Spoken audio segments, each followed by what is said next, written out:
Bom dia, amados. Que a graça e a paz de nosso Senhor repousem em cada coração aqui nesta manhã. Amém? Amém? Glória a Deus. O louvor foi tremendo, não foi? Podemos perceber a presença do Senhor neste lugar, não é verdade?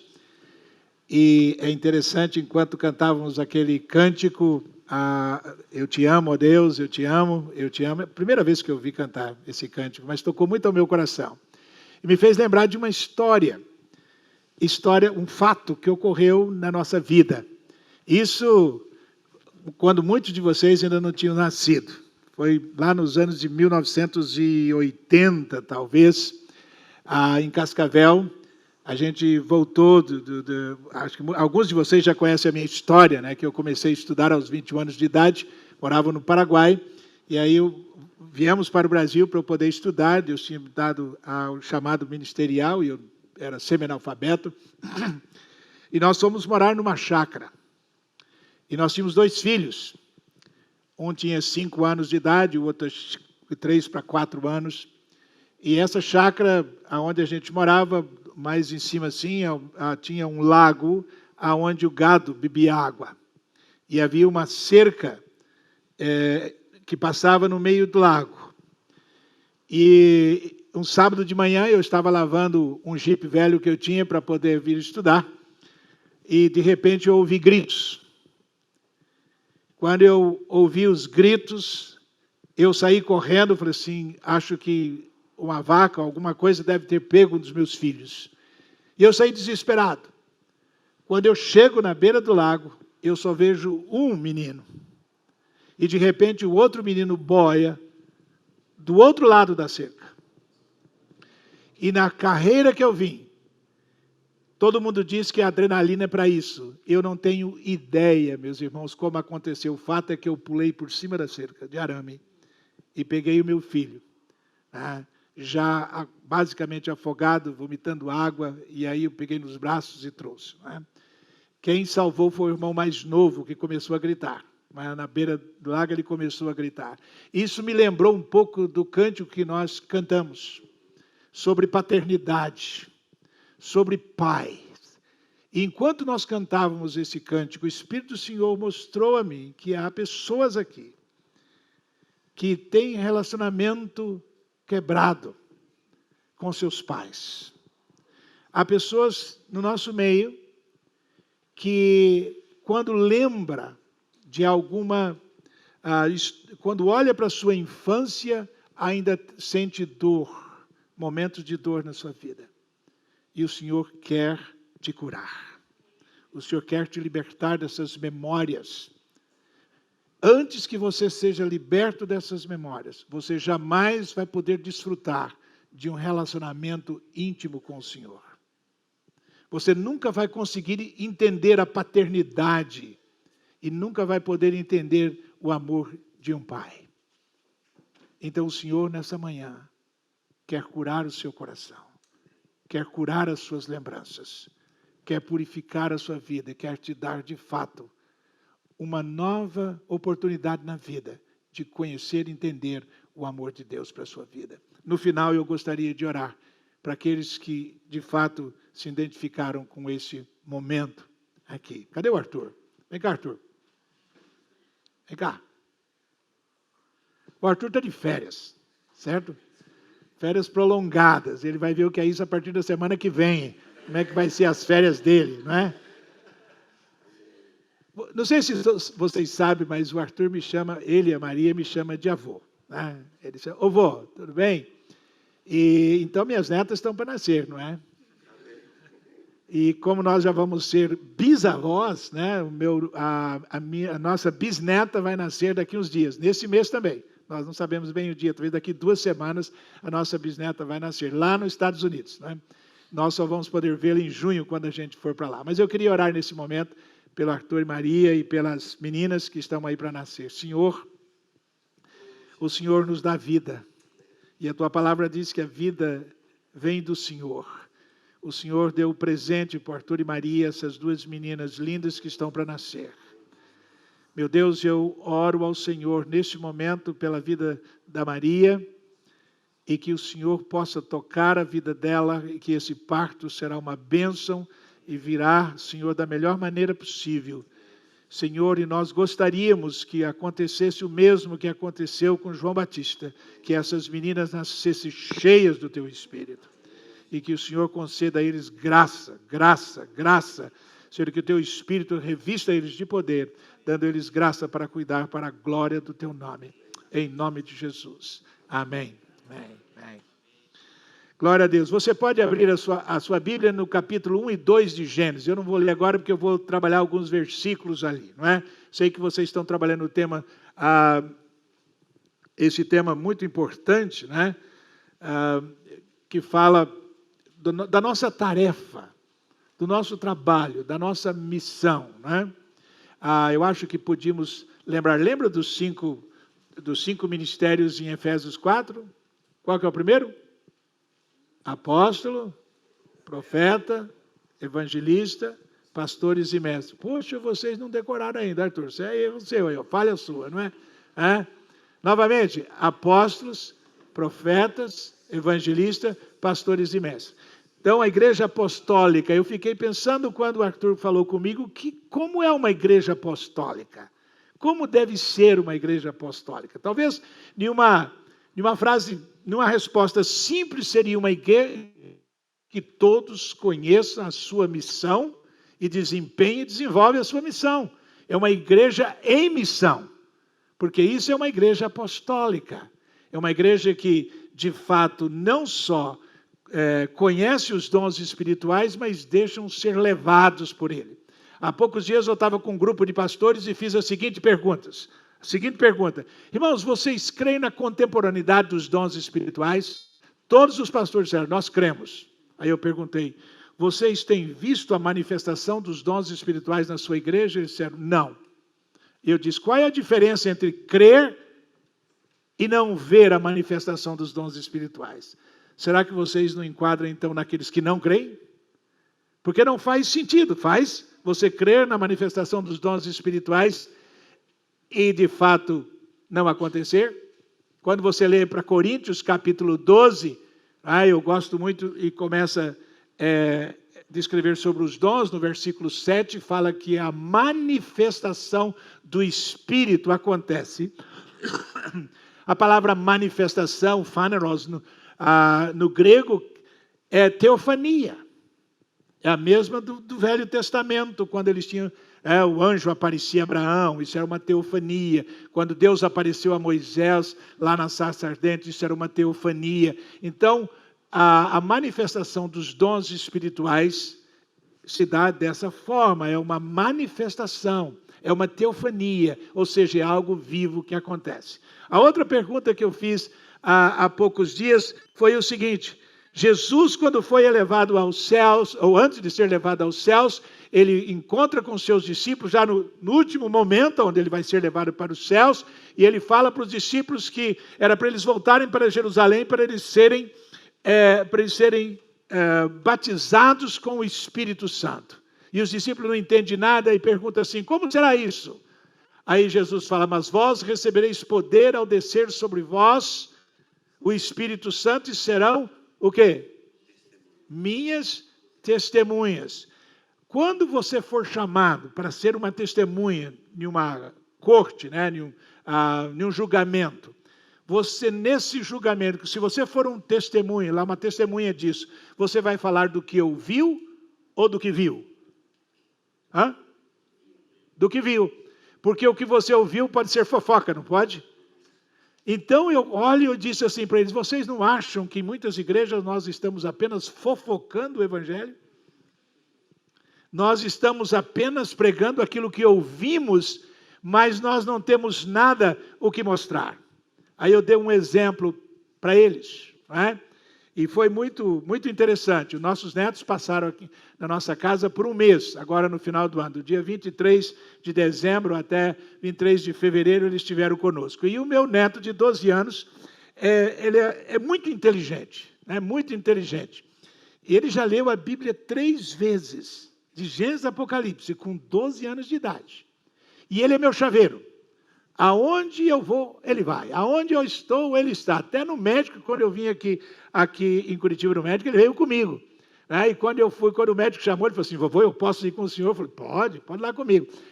Então, se eu ia andar de manhã, ele andava, e eu ando 6, 7 quilômetros, ele estava comigo, andando comigo. Ia para o escritório fazer a minha devocional, ele estava lá com a Bíblia dele. E terminava a devocional, a Aldete ia fazer os trabalhos dela, e ele ficava lá lendo a Bíblia, fazendo pergunta para mim, e etc., enquanto eu trabalhava. Num dos dias, eu atendi um dos colegas pastores, online, eu faço atendimento normalmente online, e depois, na conversa com esse pastor, no final, eu via que ele toda hora mexia com a mão, tocava no dedo dele. Eu perguntei, Cleiton, o que você tem no seu dedo? Ele falou assim, eu estava brincando com a minha cachorra e machuquei o meu dedo. Então, eu estou tomando antibiótico, mas está difícil, eu não consigo mexer o dedo, ainda dói muito e tal, né? Eu disse, é mesmo? Eu falei assim, levanta a sua mão. Aí ele levantou a mão, eu apenas orei por uns 30 segundos, simplesmente a minha oração foi dor, desapareça agora, no poderoso nome de Jesus, que agora as juntas do dedo comecem a se mover e etc. E aí quando eu termino de orar, eu disse, mexe o dedo, Cleiton. Ele mexeu, ele falou assim, nossa. Eu disse, nossa, o que, Cleiton? Ele falou assim, puxa, já não está doendo. Eu falei assim, antes de 1 a 10 estava doendo quanto? Ele falou assim, 8. Eu falei, e agora? Agora não tem mais nada, meu dedo tá bom. Aí eu disse, está vendo? Jesus é melhor do que antibiótico, não é? E aí meu neto ouviu. E quando ele desligou a câmera, meu neto falou assim, vovô, tem uma pergunta.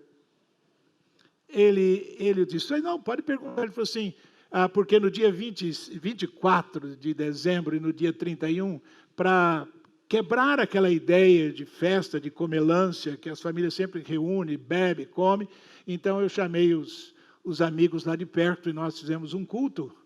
Antes disso, é claro que comemos também, não é? Mas fizemos um culto. E no dia 31, nós tínhamos uma amiga lá que ela estava com problema nos joelhos. Ela não podia abaixar, levantar, subir escada, ela tinha dificuldades e etc. E aí ela disse, Pezini, você ora por mim? Eu disse, claro que eu oro. Aí chamei a Aldete, chamei a dona Suzana, que estava lá, uma senhora, esposa de um pastor já de uma certa idade. Eu falei para ela, põe as mãos sobre ela. E eu perguntei, você permite eu tocar no seu joelho? Ela disse, claro. Toquei no joelho dela, imediatamente ela foi curada.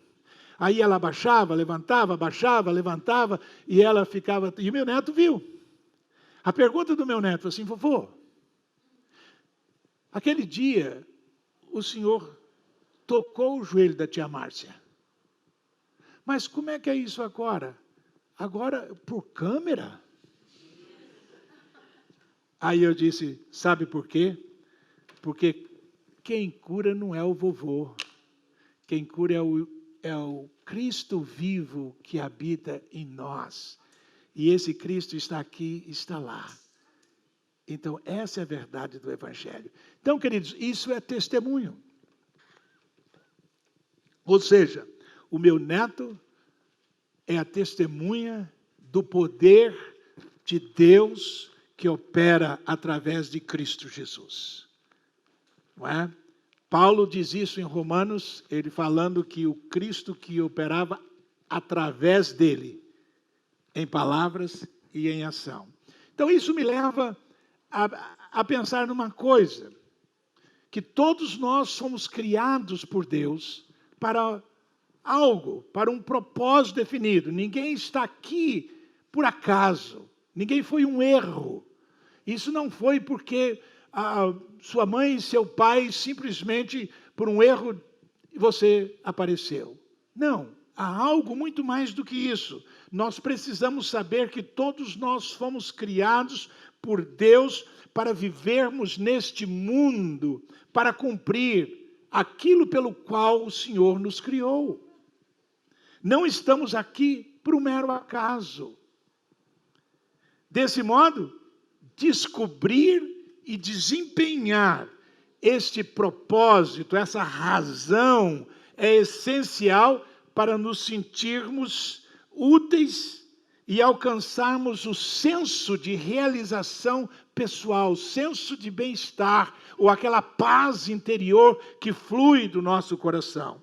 E ao olhar as Escrituras, nós podemos afirmar que cada um de nós foi criado com duas missões, preste atenção, com duas missões a serem realizadas. Missão existencial e missão territorial. Então, preste atenção nisso. Todos nós somos criados com essas duas missões. Existencial e territorial. Guarde isso. E para mim isso fica muito bem claro em Mateus, no capítulo 22, versículo 34 e 40, quando Jesus é questionado no ensino, então, do grande mandamento, onde Jesus resume a lei. E ele diz: amarás o Senhor teu Deus de todo o teu coração, de toda a tua alma, de todo o teu entendimento. Esse é o maior e o primeiro mandamento. E o segundo, semelhante a esse, é: amarás o teu próximo como a ti mesmo. É interessante, a missão existencial, na verdade, ela diz respeito, primeiramente, à nossa identidade. Ela responde quem eu sou. Agora, se você tem a sua Bíblia aberta em Gênesis, no capítulo 1, veja o versículo 26. Como é que Deus diz: façamos o homem a nossa imagem, conforme a nossa semelhança.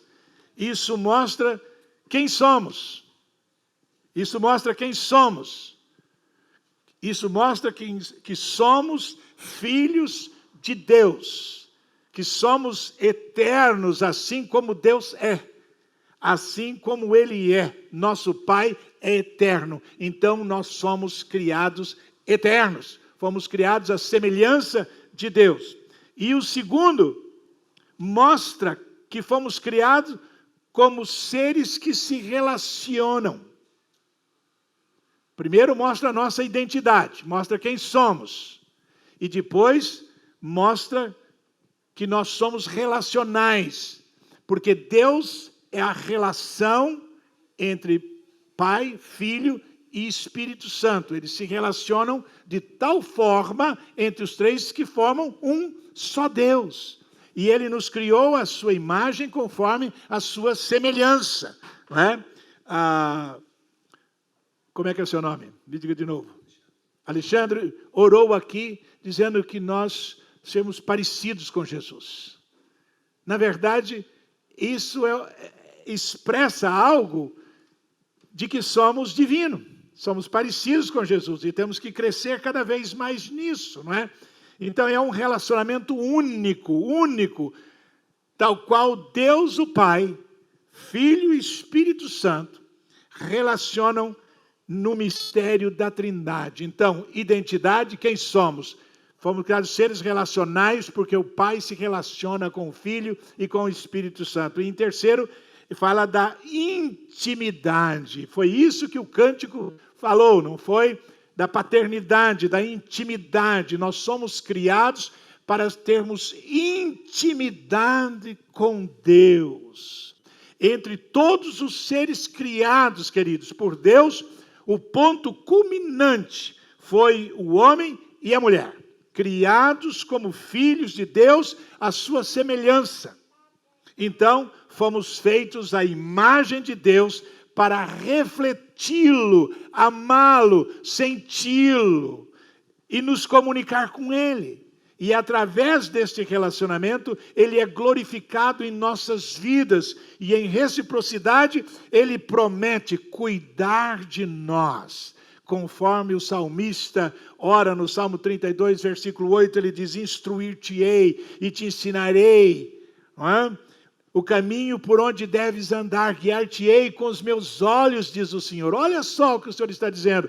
Instruir-te-ei, te ensinarei o caminho por onde deves andar, guiar-te-ei com os meus olhos, diz o Senhor. Isso é um cuidado total. Isso significa que enquanto eu caminho, o Senhor está à minha volta. O Senhor me protege. O Senhor cuida de mim. Em todos os sentidos, o Senhor cuida de mim. Há poucos dias atrás, numa reunião de pastores, Um colega contou uma história de que um pastor caminhando, melhor, ele era um pastor de uma igreja e tinha várias congregações onde ele tinha que viajar, não muito longe, mas tinha que dar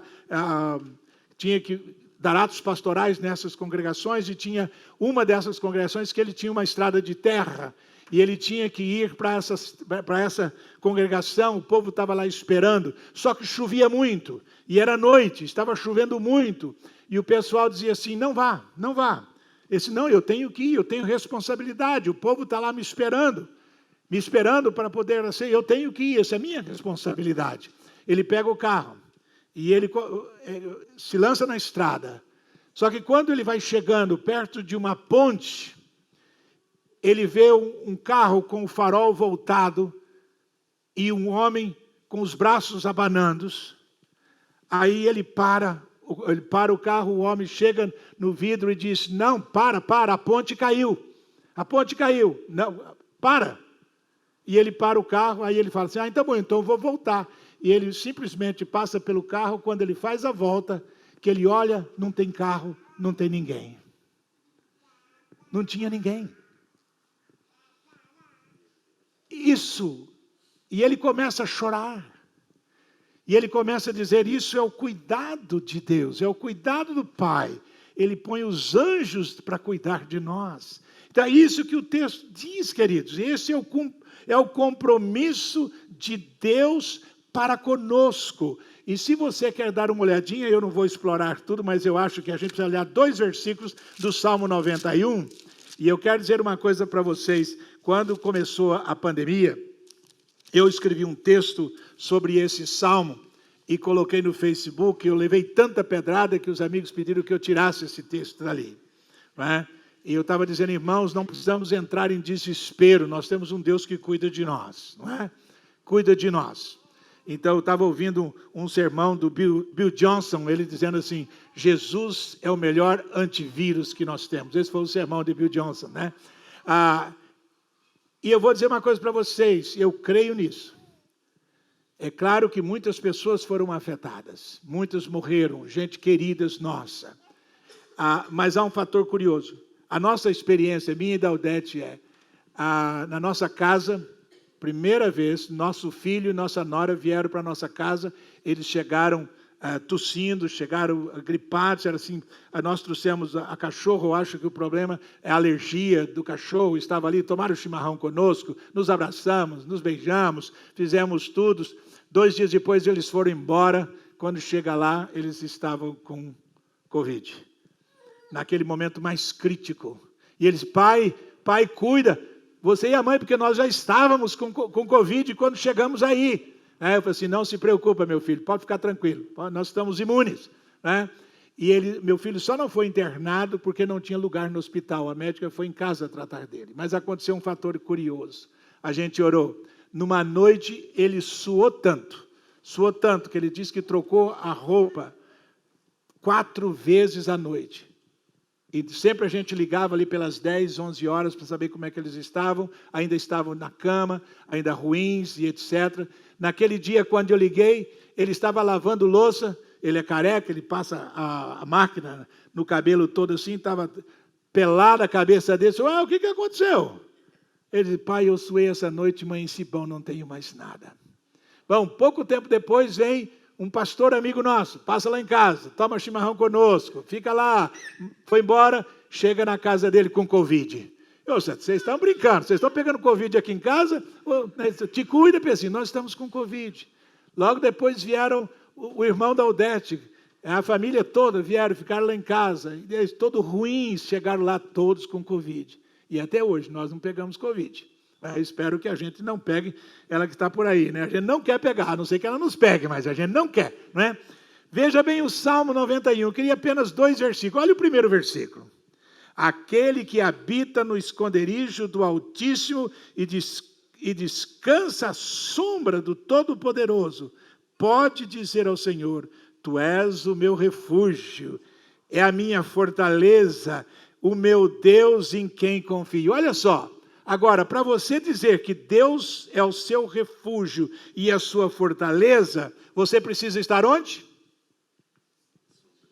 Você precisa estar onde? Acho que a tradução que vocês usam aqui, que é NAA, diz que aquele que habita no esconderijo do Altíssimo. Então você precisa estar no esconderijo do Altíssimo. Olha para o verso 9. Se você fizer do Altíssimo o seu abrigo, do Senhor o seu refúgio, nenhum mal o atingirá, desgraça alguma chegará à tua casa. Amém? Você crê nisso? Vamos ler juntos? Leia comigo para ler numa versão só. Leia após mim. Se você fizer do Altíssimo o seu abrigo... Está muito fraco, não está não? Todos estão lendo? Todos estão falando comigo? Se você fizer do Altíssimo o seu abrigo... do Senhor o seu refúgio... nenhum mal atingirá. Desgraça alguma chegará à tua casa. Nós temos que aprender a falar, porque nós estamos profetizando. Essa é a verdade, querido, essa é a palavra do Senhor. Deus cria o homem e sopra nele o fôlego de vida. Veja na sua Bíblia, Gênesis 2:7. Desculpa. Então o Senhor Deus formou o homem do pó da terra e soprou em suas narinas o fôlego de vida. E o homem tornou um ser vivente. É interessante. É como se Deus dissesse: eu coloquei meu fôlego em você. Eu coloquei o meu fôlego em você. Você tem a minha natureza. A minha natureza. Você é divino assim como eu. A razão primária pela qual fomos criados foi para que pudéssemos desfrutar eternamente do amor e do relacionamento com Deus como nosso Pai. E a primeira pergunta, se vocês se lembram do breve catecismo, diz: qual é o fim principal do homem? E a resposta é simples, é glorificar a Deus e gozá-lo para sempre. Então, se este é o nosso destino, se foi para isso que fomos criados, então precisamos começar agora a experimentar Deus, como Ele prometeu que fizéssemos. Sabe o que acontece com a igreja? Sabe o que tem acontecido com a igreja nesses longos anos? É que elas esperam experimentar a Deus só depois da morte. Elas confessam Jesus Cristo com ela como simplesmente recebesse o carimbo no passaporte do reino. Então guarda o passaporte, o carimbo está ali, o dia que eu partir para a eternidade, eu vou direto para o céu. Queridos, não é isso que Deus quer conosco. Deus trouxe o céu até nós. Deus deseja que vivamos aqui. É aqui que nós começamos a desfrutar das benéficas dos céus, daquilo que Ele prometeu a nós. Essa é a razão. E esse relacionamento íntimo, então, é o ponto de partida para tudo o mais que consideramos o nosso propósito de vida. Então, a primeira palavra do plano de Deus para a humanidade, em Gênesis 1:26, foram: façamos o ser humano a nossa imagem conforme a nossa semelhança. E em seguida, o texto diz, versículo 27, assim Deus criou o ser humano, a sua imagem, e a imagem de Deus o criou, homem e mulher o criou. Então observe como a criação da humanidade é enfatizada com a frase: a sua imagem, a imagem de Deus. Agora veja no capítulo 2, verso 7. Então o Senhor Deus formou o homem do pó da terra e lhe soprou nas narinas o fôlego de vida, e o homem se tornou um ser vivente. Observe, o ato pessoal, quando Deus soprou em Adão, um ato de intimidade, dando a Adão uma parte de si mesmo. Somos únicos na criação de Deus. Isso não nos traz alegria? Saber que somos os únicos na criação de Deus? Este ato criativo de soprar, se você perceber, é repetido por Jesus em seus discípulos. Lá em João capítulo 20, versículo 22, Jesus já ressuscitado, os discípulos presos numa sala, com medo. Jesus entra na sala, sem bater na porta, e de repente Jesus olha para ele e diz: assim como o Pai me enviou, eu também vos envio. Recebei o Espírito Santo. E sopra sobre ele. Soprou sobre eles e disse: recebam o Espírito Santo. Ah, queridos, em ambos os casos, sopro e Espírito é a mesma palavra. Ruá, lá no hebraico, não é? E aqui e nós sabemos aqui no Novo Testamento. Então, o sopro e Espírito de Deus dá poder para a vida com a própria presença de Deus. Quando Jesus sopra o Espírito Santo sobre os seus discípulos, a vida espiritual é recriada. É recriada. O homem que estava mortos em seus delitos e pecados, em Cristo Jesus agora tem vida, diz o apóstolo Paulo. E a vida é recriada, é a razão pelo qual Paulo afirma que em Cristo, aqueles que estão em Cristo Jesus, é uma nova criação. Não é uma nova criatura, como traduz muitas das nossas Bíblias, uma nova criação. Agora somos totalmente novos, diferentes, pertencemos a um novo reino, um novo povo, uma nova criação. Agora não temos nada mais a ver com este mundo, a não ser a missão pelo qual devemos desempenhar aqui. Isto revela então nossa primeira missão, somos participantes da natureza de Deus. O apóstolo Pedro esclarece bem isso em sua segunda carta, quando ele diz dessa maneira: ele nos deu as suas grandiosas e preciosas promessas, para que por elas vocês se tornassem participantes da natureza divina e fugisse da corrupção deste mundo causada pela cobiça. Há uma outra tradução, diz que nós nos tornamos coparticipantes da sua natureza. Então isso mostra, queridos, a segunda missão nossa. Então a nossa segunda missão, que é a missão territorial, ela não pode estar desconectada da primeira missão. Então a segunda missão que recebemos para cumprirmos, pelo qual fomos criados, é a territorial. Então se o mandamento de amar a Deus sobre todas as coisas aponta para a missão existencial, de amar o próximo como a si mesmo, aponta agora para o conceito da missão territorial. É a nossa responsabilidade. A missão territorial fala da nossa responsabilidade como filhos de Deus. Deus nos criou, Adão e Eva, e ao criar Adão e Eva, ele não deixou à vontade. Deus, quando criou Adão e Eva, ele não disse assim: Adão, Eva, eu criei vocês. Ó, isso aqui tudo é seu. Está vendo? Ó, certinho, isso aqui tudo é seu. Faça o que você bem querer. Faça o que você bem entende. Ah, faz aí o que vocês bem entendem. Foi isso que Deus fez? Não. Ao criar, Deus deu a eles uma responsabilidade. Uma responsabilidade. E essa é a razão. Eles tinham algo a ser feito. Então, logo depois de haver criado, Deus disse: dominem sobre os peixes do mar, sobre as aves dos céus, sobre os animais domésticos, sobre toda a terra e sobre todos os animais que rastejam sobre a terra. Versículo 26, e o propósito é reiterado no versículo 28. E Deus os abençoou e disse: sejam férteis, multipliquem-se, encham e subjuguem a terra, dominem.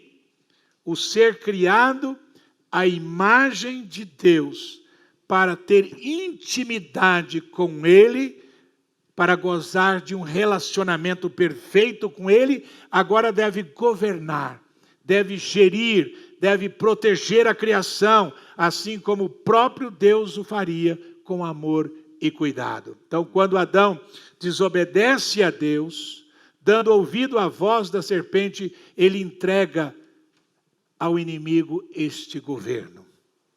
E este mundo ele entrega na mão do inimigo. E como consequência deste pecado, ele perde sua autoridade e perde a sua governança. Perde a sua governança. Então Jesus veio com a finalidade de resgatar tudo o que Adão havia perdido.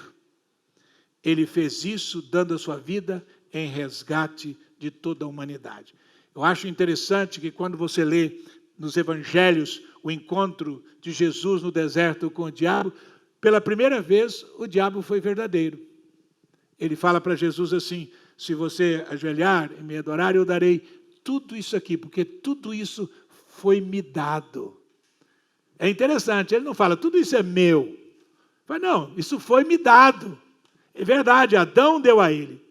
Agora Jesus resgata, tira de Satanás e nos entrega agora.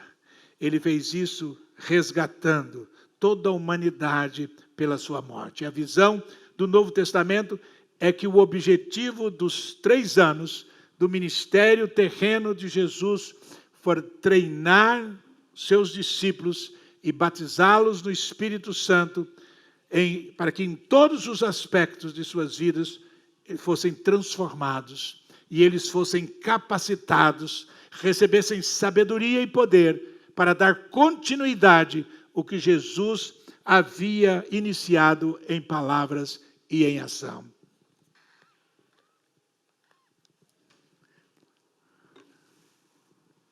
E ele fez tudo isso, queridos, o que tinha que ser feito.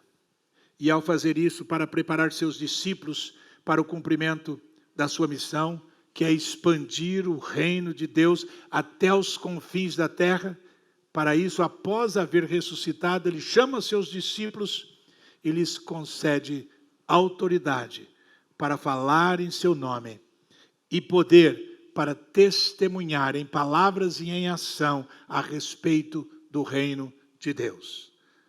Se você e eu, se somos seus discípulos, se somos discípulos de Jesus, então temos que saber que nós temos autoridade para falar em seu nome e temos poder para dar continuidade em palavras e em ação, para levar as boas novas até os confins da terra. Sabendo disso, que nós nascemos com uma missão existencial e uma missão territorial. Depois de ouvir tudo isso, qual é o desafio que temos? O que precisamos entender? O que você precisa sair daqui sabendo? Primeiro, você precisa saber, para cumprir isso, a primeira coisa é atitude. E a atitude de corrigir uma narrativa completamente antibíblica e que reina em nossas igrejas. Que nasceu lá no século IV e ainda continua reinando hoje. É muito interessante nas nossas igrejas achar que vocacionados são só aqueles que foram para um seminário, fizeram um curso, foram para o seminário, receberam a mão na cabeça e agora você é pastor. Não, queridos. Paulo diz que todos nós somos vocacionados. Eu e você. Eu e você, ao ser recriado pelo Espírito Santo de Deus, recebemos uma vocação. Somos vocacionados. Paulo escreve isso em Efésios, ensina que todos somos. E ao sermos batizados pelo Espírito Santo, somos vocacionados. Somos chamados por Deus para desempenhar essas duas missões. Como prisioneiro, Paulo fala em Efésios 4, como prisioneiro do Senhor, rogo-lhes que vivam de maneira digna da vocação que receberam. Então, vocação não é para um grupo privilegiado, mas para todos os discípulos de Jesus. E uma segunda reflexão a ser feita é que o Espírito Santo foi derramado sobre todos.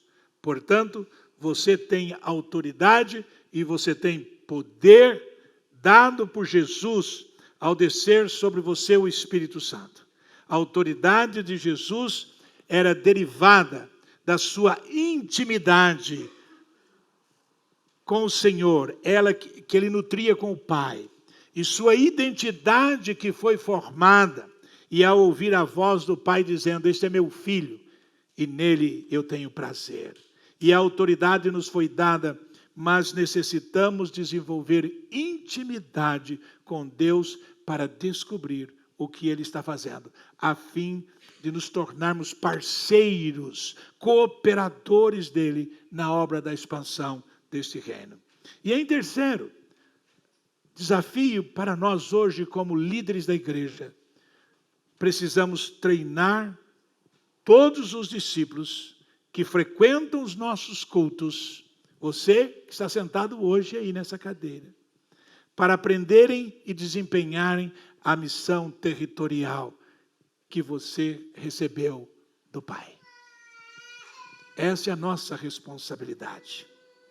Temos a tarefa de ajudar os discípulos e empoderá-los para que sejam férteis, sejam fecundos, frutifiquem e multipliquem. Eles possuem autoridade para invadir o reino de Satanás e redimir as pessoas de seu cativeiro. Por isso, cultivar um relacionamento com Deus é essencial. Pedir por discernimento para perceber seu movimento e o momento para agir, onde? No nosso campo de trabalho, que começa onde você passa mais tempo. Aonde você está.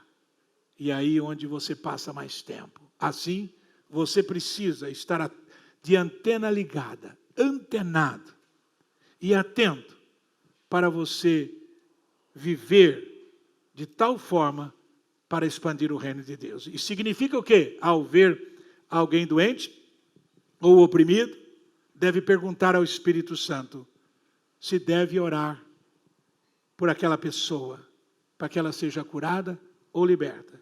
E se o momento for de compartilhar o evangelho do reino com ela. Você já imaginou o que aconteceria com as nossas igrejas se cada crente fosse para o trabalho de manhã antenado, em comunhão com o Senhor, em um relacionamento íntimo com o Senhor, ouvindo a voz do Senhor, e ao topar com alguém, ou no ônibus, ou na estrada, ou no trabalho, e você pudesse olhar para ele e perceber que ele estava com uma necessidade qualquer e dizer, você gostaria que eu orasse por você? E você percebesse que na hora que você ora, aquela pessoa é curada, é liberta? Será que ficaria mais fácil deles ouvir e compreender o evangelho? Aí sim, isso é boas novas. Acontece que hoje nós falamos o tempo todo que devemos pregar as boas novas. Que boas novas, se nós não temos boas novas nenhuma para falar? Que evangelho é a boas novas? Então, queridos, saibam disso.